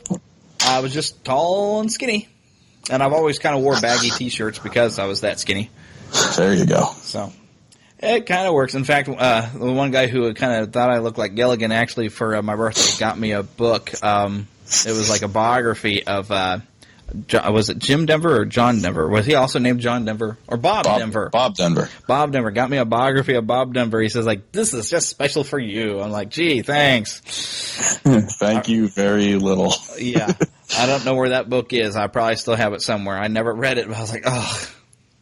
It's like one day I will, flesh out. And I did. Boy, my senior year, I went ahead and I was just trying to fill in my senior year with classes, so I took a weightlifting class. And I started to kind of bulk up. I was like, by the time I started from college and I was taking some karate classes, like, I'm starting to look pretty good with a little bit of muscle on this skinny frame. And then I was stupid enough to smoke for a little while, and it killed my super metabolism. And next thing you know, I'm gaining weight. And I'm like, hey, look, I'm starting to flesh out. But, oh, my gosh, this is too much. Now, oh, no, I got a belly. Where'd this come from? So, yeah, that's the way it works. Don't smoke, kids. Getting old is terrible. Yeah, the body has to age. The brain, apparently for me, it really didn't. And if you start listening to the show, you'll realize that, oh, yeah, this guy's still a 12-year-old. But you're having fun, and that's all that matters. Exactly. That's pretty much why I started a podcast. I'm all about having fun as often as I can because life's too serious. It's too short. There's no need. There's absolutely nothing to be gained from being a stick in the mud all 24/7. And I just want to go through life and have a good time. Yep. Which is why our saying here in Neverland is always to keep your pixie in your pocket. That way you can pull her out, sprinkle a little pixie dust around, and get you a happy thought and go off to Neverland anytime you need to. Well said, brother. Yep, and I say it at the end of every show. And now I'm starting to get creative, actually, at the beginning of the show of, when you got to pull your pixie out so we can go off to Neverland. Now the intro of the last week's show was actually, hey, I hope you've been keeping her in her pocket and not underneath the couch because your boogers go underneath the couch. Pixies don't like to be under the couch with your boogers. Touche. Exactly. Touche, my man. And I don't know where I come up with this stuff. I don't know where I come up with 3/4 of the stuff I say, and neither does anybody else. But it's usually pretty funny. Yeah, at least in my own head, I think I'm funny. I'm a genius, and I am my own George Carlin. Oh, sure. Yeah. My wife kind of likes it when because I try not to swear, but I kind of invent some of my own. And the biggest one that I ever came out with that my wife has just loved was hot flaming monkeys. So that is her favorite of my swears. Yeah, I don't know if you listen to any like financial talk radio. I'm a big Dave Ramsey fan too. Yep, big Dave. I did the program, dude. I'm still in the middle of it. We've got, I think, a little over 3 years left, and once all those debts are paid off, that's when I'm going to start putting up that savings to take my wife to a Disney park, whichever one we get to. We didn't call and scream, but we had our call and scream moment. And we've got our Roth IRAs, we got money put aside, and we got everything paid off, and life is good, man. I've got an IRA that I rolled over from a 401k that I need to put over into a Roth, but I think I'm going to wait. I might wait till I'm 55 so I don't have to pay the penalty for pulling it out of the one to move it over. Yeah, if you convert it, I think you do get, even if you directly convert it, you still get whacked on it. Yeah, you still get whacked and you end up having to pay tax. So I know that the tax is going to be there regardless, but at least I can save myself the penalty for pulling it. Right now, where I'm working at, since I'm as an independent contractor, I'm really not getting any retirement built up at all. I'm also barely paying any taxes because my expenses are so high. Which is why I don't know if you've seen, I've been actually trying to work up my resume, and like I figure, okay, I've been doing this long enough, I need to get back working in an office, maybe I need to go back to school, maybe need some help with my resume, so I've actually have some people kind of helping me with my resume, and really if I was able to follow my passion and stuff, I really would actually like to work in radio, or if I could get paid to do a podcast. And, maybe a company needs to advertise something. I don't know. I'd love to get into voice acting because really this starts from when I was a kid and I used to record myself on cassette tapes like I was doing a show all the time. And then when I discovered podcasting, I was like, wait a minute, why aren't I doing this? So I started studying how to do it, and I said, well, if I was going to do a show, what kind of show would I do? So, over the course of, I guess, of about a year is where I was kind of planning up this whole show, and now I'm now currently 20 episodes in, 21 if you count this, once I've got it crunched down. So I'm off and cooking, and now if I could just find somebody to pay me to do this kind of thing, or at least go back to college and maybe get a degree, my bachelor's in radio and media communications or something like that, it'd be good. That would be beauteous. Carrie, you want the red cup with your water? Yeah, please. Okay, no problem. Yeah, actually, through having my site's been up since 2006. Yeah, I mean, I just started like really hammering it on like Facebook and Google Plus and all, because I've been around, I've got a following, but it seemed like last when we built a house, we had our third kid, and I kind of went radio silent for a little while, and there's a bunch of like younger guys that don't have family commitments and all that stuff, and they kind of like took off running and all. So I was like, I gotta get some of my thunder back. That's why I started posting all over the place again, and really rolling out like big heavy content. Like the stuff I'm the pictures of the day, they're not just, I don't just pick them at random. Like if I post something, there's usually a reason for it. And where the hell is it? Oh, I guess the point I was getting at is like I've been writing and being a photographer for Celebrations magazine since it started. I know the guy that publishes it. He's a buddy of mine. I've gotten paid to do work for Swan and Dolphin. Yeah, you talk about having a good time there. Swan and Dolphin calls you up and wants to pay you to come take pictures for them, and getting paid to do something I'd be doing anyway. Yeah. Ryan, would you grab that little clip of you saying that and put that when you're kind of introducing on your website too? Yeah, please don't. Good don't. little thing to throw in there. It's like, hey, he's done stuff for Celebrations Magazine, Swan and Dolphin. Which Celebrations Magazine, I'm thinking, because I've been listening to like old episodes of WDW Radio and Inside the Magic and Window of the Magic. I went, after I discovered the shows, I went back to the beginnings as far as I could, and I've been listening all the time, catching up through the last couple years. And when I found out about Attractions Magazine, I thought, well, hey, cool, I might want to check this out, or Orlando Attractions or whatever. And I think my subscription has just run out, and I'm not sure if I want to renew it. I'm kind of thinking, well, that's been fun for a year. Now maybe I should try Celebrations Magazine out and see what that one's like, just for fun. I'll tell you what, I am partial to it because I'm a part of it. I'm not the publisher. I just contribute to it. Every magazine, to me, I think it's like a thing of art. The guy that's the art direction is so nice on it, and he puts so much time into the design and the layout, and I mean, it's like when you're reading it, like you barely even want to touch it because you don't want to like crease the pages or anything, and like it's printed on heavy stock. I mean, it's nice. It's a nice product. Yeah, I think I'm gonna have to get that one now, especially if it's the same art director that helped put together like Lou Mangello's new book that he did, like the 102 Ways to Save Money to Go to and at Disney World. Which I did a review of that on the show because he was asking for people who'd had podcasts to do reviews, and I jumped up instantly like, I will review it, please send me a copy. And oh my gosh, the pictures are gorgeous in that, and the way it's set up, even with the PDF. I'd like to get myself a nice good print copy of that one, but the pictures are fantastic. Are those some of your pictures, by the way? Not that I know of. I kind of had wondered about that. It's like, wait a minute, if he works some stuff with Celebrations Magazine, I know Lou Mangello is associated with that in some fashion. So it kind of made me wonder. It's like, I wonder if those are some of Tim's pictures in that book, because the pictures are really, really good. Nah, he's never asked me to do anything official with him. The art director for Celebrations is Tim Foster. He does Guide to the Magic. Oh, Oh, yes. He's been actually on WDW Radio a lot. Yeah, him and Jim Corcus. My goodness. And those two guys are pretty bright. My God. Yeah. I don't know how Jim Corcus remembers all the things he does. That whenever I've heard him on a past show and all the facts he can pull out about the parks, I'm just amazed. Yeah, Jim's a buddy of mine, too. Whew. So you get to meet all the cool people. I'm stuck here in the middle of the world of America, and I don't meet nobody. Well, you stick around long enough, you run into people after a while. Yeah. That's what I'm kind of actually going to do is like when I'm trying to encourage some of these other people to maybe come on next time I want to do like something from Disney, I'll be like, I'm going to go to Paul and say, hey, Tim did the show. You know Tim, right? Okay, hey, it's your turn, Paul. Once I get Paul Berry on, other people who know who Paul Berry is might come on the show if I have another Disney topic. Yeah, Paul's good people. Yeah, he sounds like good peoples and everything. I've talked to him a few times on Facebook and everything. So I actually was when I was looking for a good recommendation on an MP3 recorder, and I was wondering, it's like, anybody got a good recommendation and kind of stuff that might be affordable? And he actually recommended something that when I looked it up, it would be really good, but it's way out of my budget. But it's the one like he's using to do his park recording, so it has that great binaural sound. Is that Zero thing or whatever?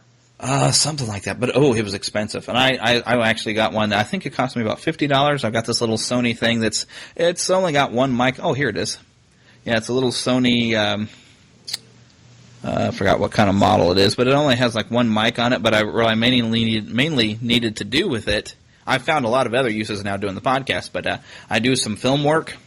Mm-hmm. I wish I had money for better equipment, but there's this guy that he was on the like 200, or the bicentennial anniversary Lewis and Clark trip. He on a certain stretch of it, he was Silas Goodrich, who was the head fisherman on the expedition, and so he basically played that role. And because he's learned so much now about Lewis and Clark and about this person Silas Goodrich, he was going around to libraries and stuff, and he'd give this presentation, and he actually had memorized sections of the journal of Silas Goodrich, and he'd go and he'd quote it, and he'd tell stories. Oh, cool. There. Well, he got tired of doing those, so what he wanted to do is make a documentary, him and this other guy, of going around in full costume out actually kind of more on locations.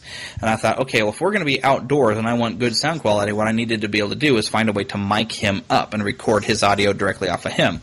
So I got this little recorder, and I was looking for a good mic, and that's where Paul had actually recommended the good binaural one, and I thought, I can't afford that, but I did find a thing where I can plug in a microphone into this, and I could kind of attach it to his skin under, so you wouldn't see it sticking out of his lapel. So I put him, and it's actually just a computer microphone where it's like normally a headset.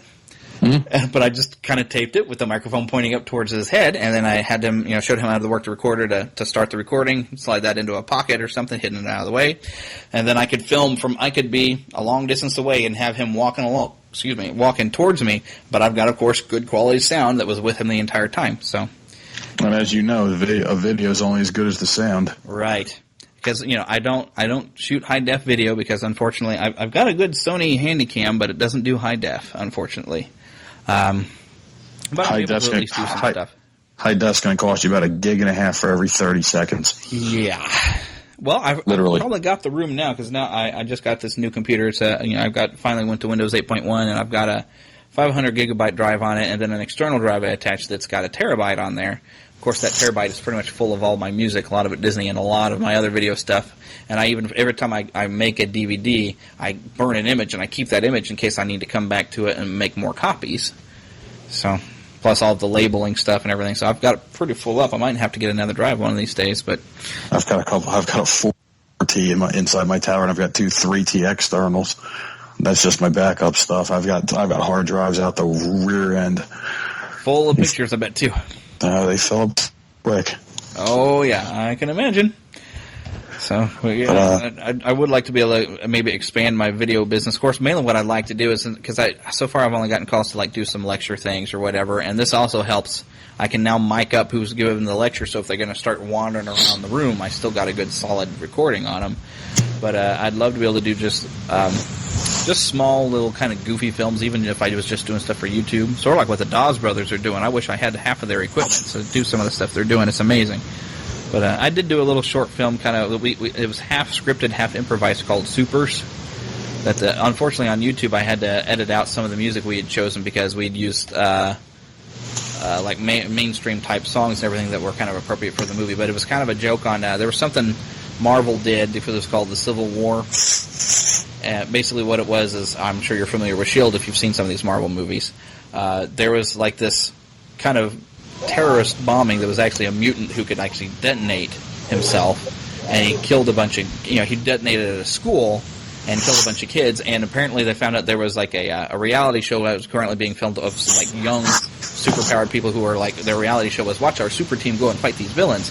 And because of that, they were kind of fooling around and didn't take things seriously enough to where now all these kids get killed. So suddenly there's this registration act that went through to where everybody had to register their secret identity and all their powers and then submit to training at S.H.I.E.L.D. and become full S.H.I.E.L.D. agents so they could control all the superheroes. And of course, so, Captain America led a group of heroes that were like, no, this is ridiculous. This is against our liberties. We understand you're trying to keep things safe, so it was dealing with a lot of modern issues. But anyway, so we took the concept of this superhero registration and we thought, okay, well, let's mix the Marvel and DC universe, kind of make fun of the whole thing, and let's say, well, what if Spider-Man and Superman had decided both to retire?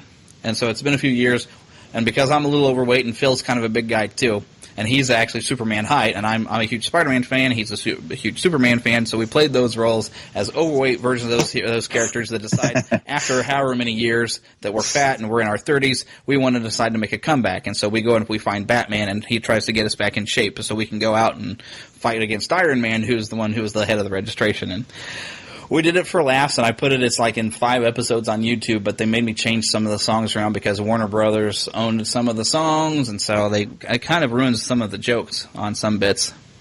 But I want to do more stuff like that. Yeah, that sounds like it was pretty. Yeah, we thought it was funny at least. So I've shown it to some other people. There are some sections that I don't think everybody quite gets some of the things we're making fun of because it is kind of very much nerd comedy. But some of the stuff is straight, we did a Benny Hill style chase where nice Superman and Spider-Man are chasing around fighting over a Whopper. You get the whole yep, the whole thing did it where we kind of moved somewhat, slowed down like running, where we did the over dramatic steps. That way, when I sped it up, it was the crazy walk stuff going on, and a bunch of gags that we did. That's probably the best bit that we did. And we actually fit it to the story to where it was showing how all the training was paying off because we actually managed to use our powers that we had kind of lost because we had gotten fat. So that's pretty good. Using our powers to fight over a hamburger. And Philip was such a really good sport on that because the scene that follows after, of course, Superman's going to win that fight, obviously. But we have where he's finally got the Whopper and he's kind of looking at it, and we use the I forgot what the actual name of the song, but boom, chicka chicka, bow, bow. That one? Oh, yeah. We're playing that as he's so we got like tight shots of his eyes kind of widening and some sweat running off his head and him kind of licking his lips and everything. He's going after the thing. So he was a really good sport about it and everything, and it turned out to be really, really funny. So, dude, email me the link to that. I want to check that out. All right, I will. Heck, I even think I got on Facebook, I think I've got some of the links where I didn't have to change the because I uploaded to Facebook and I don't think I had to change the music on Facebook. Yeah, send me the links, so I'll check them out. All right. And then because I gotta get rolling here. Yeah. If you need any of the park, if you need any music that we talked about, I have mostly everything I mentioned. I can send it to you if you run into a pinch. Yeah. I think I do have Zippity Doo Dah somewhere. They were like the movie version. And I know I've got Supercalifragilistic because I have that soundtrack. I've got the Aladdin soundtrack, so I can get that one. Great Big Beautiful Tomorrow I have, but I don't really have anything from the World Showcase loop. I can send it. I'll send it to you. Illuminations of the holiday thing, so like the World Showcase and the Illuminations. And the Disney and the Sherman Brothers, I have that as an MP3. I can always cut that out and send it to you. Yes. So just send me an email, tell me what you need, and I'll get it to you. And if you need it, if you want a couple of pictures for the website, for the show notes or something, let me know. That'd actually be. So I haven't really put any pictures up on the show notes yet. Yeah. Send you.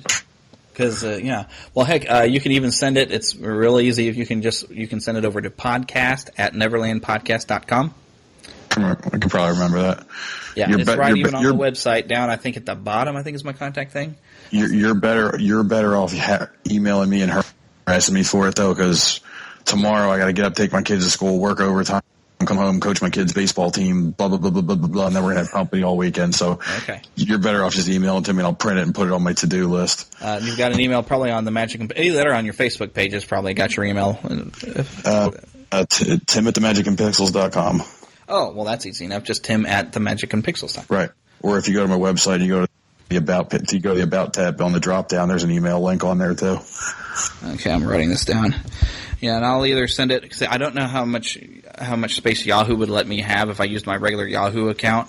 So, but I think my since I'm paying for the Neverland hosting, I think I actually get more room for. Well, I can always throw it in my Dropbox and email you a link to it that way too if I need to. Dropbox works. I use that a lot whenever I'm sending clips to my clients to be able to show them. Well, this is where we're at right now.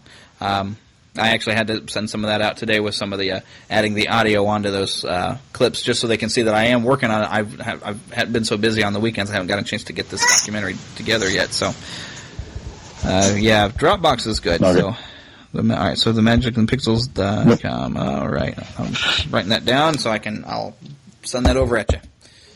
All right, brother, man. All right. Always a pleasure. Always a pleasure. Baseball. Yeah, man. Always a pleasure. Let's do it again sometime. All right. Yeah, because I had another idea of something I was going to bring you on for, but now I forgot what it was. I know that feeling. See, that's the thing with doing something where you're just kind of bringing stuff from your childhood up. I've got so many things I can do that I have a hard time sometimes deciding what I want to do this particular week. Well, whenever you want to do it, you know how to get a hold of me, man. I'll jump on whenever I can with you. All righty. Sounds good. All right, brother. See ya. All right, see ya.